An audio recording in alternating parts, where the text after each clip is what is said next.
بسم اللہ الرحمن الرحیم۔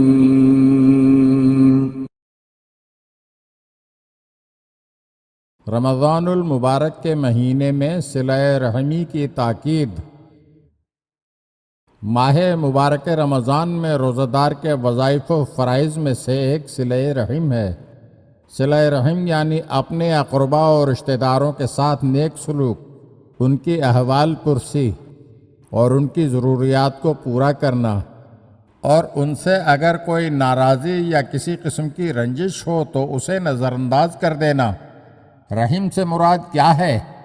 بعض علماء فرماتے ہیں کہ رحم سے مراد وہ افراد ہیں جو محرم ہوں اور جن سے شادی کرنا حرام ہو، اور کچھ علماء فرماتے ہیں کہ رحم سے مراد ہر وہ شخص ہے جو باپ یا ماں کی وجہ سے رشتہ دار بنتا ہو۔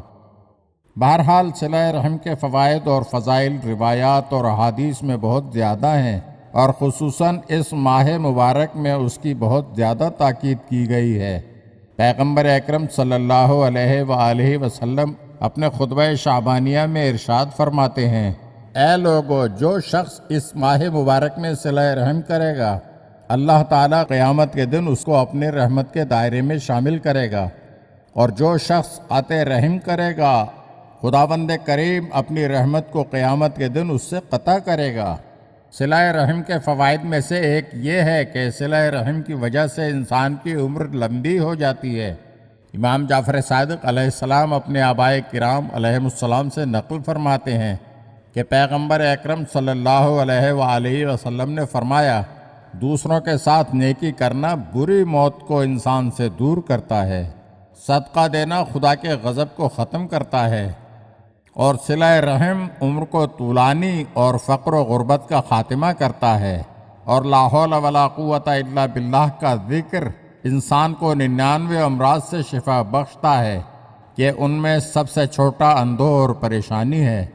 حضرت امام جعفر صادق علیہ السلام اپنے والد بزرگوار امام محمد باقر علیہ السلام سے نقل فرماتے ہیں، حضور صلی اللہ علیہ وآلہ وسلم نے فرمایا کہ اگر کوئی شخص صلہ رحم کرے اور اس کی عمر میں فقط 3 سال باقی رہ گئے ہوں تو خداوند کریم اس کو صلہ رحم کی وجہ سے اس کی عمر کو 33 سال کر دیتا ہے، اور اس کے برعکس اگر کوئی شخص قطع رحم کرے اور اس کی عمر 33 سال باقی ہو تو خداوند عالم اس کی عمر گھٹا کر 3 سال یا اس سے بھی کم کر دیتا ہے۔ صلہ رحمی کے ذریعے انسان اپنے سر پر آئی ہوئی موت کو ٹال کر اپنی عمر طولانی کر سکتا ہے۔ امام محمد باقر اور امام جعفر صادق علیہ السلام سے روایت ہے کہ امام نے میسر سے فرمایا، اے میسر، میرے خیال سے تم رشتہ داروں کے ساتھ صلہ رحم کرتے ہو اور ان کے ساتھ نیکی کرتے ہو۔ میں نے کہا، جی ہاں، میں آپ پر قربان جاؤں، جب میں چھوٹا تھا تو بازار میں کام کرتا تھا اور میری اجرت 2 درہم تھی، جن میں سے میں ایک اپنی پھوپھی کو اور ایک اپنی خالہ کو دے دیا کرتا تھا۔ امام علیہ السلام نے فرمایا، خدا کی قسم، 2 مرتبہ تمہاری موت کا وقت آ پہنچا تھا، مگر اس نیکی کی وجہ سے اس کو مؤخر کیا گیا۔ صلہ رحم کے فوائد اور فضائل بہت زیادہ ہیں، اور ائمہ طاہرین علیہ السلام کی طرف سے بھی بہت زیادہ تاکید ہے۔ ان فضائل میں سے ایک یہ ہے کہ صلہ رحم انسان کو نہ فقط دنیا میں فائدہ پہنچاتا ہے بلکہ آخرت میں بھی اس کے کام آتا ہے۔ حضرت امام جعفر صادق علیہ السلام فرماتے ہیں، صلہ رحم قیامت کے دن حساب میں آسانی، عمر کو فراموش اور بری و ناگہانی موت کے ٹلنے کا باعث ہوتا ہے، اور رات میں صدقہ دینا خدا کے غضب کو ٹھنڈا کر دیتا ہے۔ انسان کے لیے لازم نہیں کہ صلہ رحم کرنے کے لیے اپنے آپ کو زحمتوں اور مشکلات میں ڈالے، بلکہ صرف اتنا کرے جتنا وہ کر سکتا ہے، یہاں تک کہ وہ صرف سلام کر کے ہی اپنے رشتہ داروں کو یہ بتا دے کہ وہ ان سے ناراض نہیں ہے۔ یہ بھی خدا کے نزدیک ایک نیک عمل شمار ہوتا ہے۔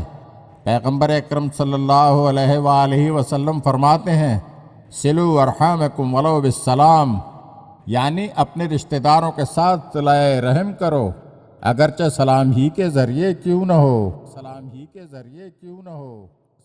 اگر آپ ہمارے چینل کی نئی ویڈیوز دیکھنا چاہتے ہیں تو ہمارے چینل کو سبسکرائب کریں اور گھنٹی کے بٹن کو دبائیے تاکہ ہر آنے والی ویڈیو آپ کو جلد موصول ہو سکے۔ اور ہاں، لائک اور شیئر ضرور کیجیے اور اپنے قیمتی کمنٹ سے ہمیں آگاہ کیجیے۔ شکریہ۔